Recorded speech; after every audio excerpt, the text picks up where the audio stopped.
Jizzax jamoat sardori bugungi o'yin haqida fikring. O'yin juda ham yaxshi bo'ldi, juda ham qizg'in bo'lyapti o'yin. Hammamiz bugungi shu to'g'ri bir bo'ldi. Hamma jamoadoshlarimiz yaxshi nima deydi, o'yin ko'rsatishmoqda. Xudo xolasa bundan keyingi o'yinlarda ham ajoyib natija bilan o'z viloyatimizga qaytishga harakat qilamiz. Xo'p, birinchi turda nima o'ynadinglar, ikkinchi turda nima o'ynadinglar? Birinchi o'yin Xorazm viloyati bilan 2-2 bo'ldi. Necha hisob aniq qildik. Keyingi o'yin? Ikkinchi o'yin Toshkent viloyati bilan bo'ldi. Unda sal o'yin chiqmagani uchun 2-1 ga yutqazib qo'ydik. Yutqizishga sabab nima deb o'ylaysan? Yutqizishga sabab hech kim aybi yo'q, hamma ayb o'zimizda. Chunki o'yinga yaxshi nima deydi, tayyorlanmagandik. Bolalar hammasi o'yin tashlab yuborib, ikkinchi taymgacha harakat qildik, endi baribir kuch yetmadi, ozgina. Keyingi o'yinlarda omad, muvaffaqiyat. Xo'p, rahmat. Navoiy jamoat sardori bugungi o'yin haqida fikr. O'yin zo'r bo'ldi, lekin o'zimizda xatolarimiz uchun qolish mag'lubiyat bo'ldi. Kecha o'tgan kuni nima o'yinlar o'ynadinglar? Kecha o'tgan kuni zo'r o'yin bo'ldi, qoniqtiradi. Bizani qoniqtirmaydi shot, lekin o'yin yaxshi bo'ldi. Jamoaga odob axloq qanchalik kerak, nima deb o'ylaysan? Ko'p kerak, o'zi sinarsadan pand edik.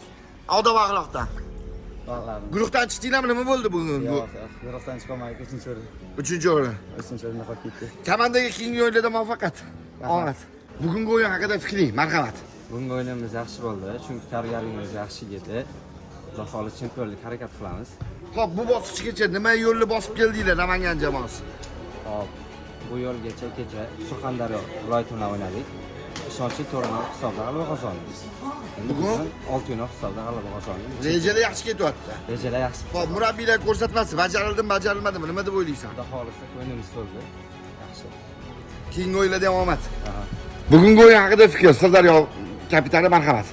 Assalomu alaykum. Namangan jamoasi rahmat, ancha kuchli o'yin ko'rsatdi. Ular voyaga bugungi o'yinga yetishi bugun nasib qilgan ekan.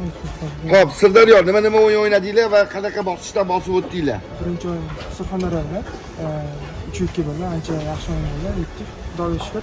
Keyingi bosqichga chiqdik.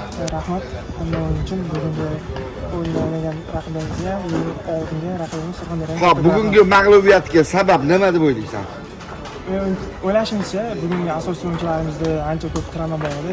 O'tkazdik bu o'yinni. Endi birta joylarni travmasida aytganlar qilmadik, travmas ancha yaxshi qilgan aytgan ishlarni biz qilmadik dedim, shuning uchun o'tkazdik o'yinni. Keyingi o'yinda omad. Rahmat.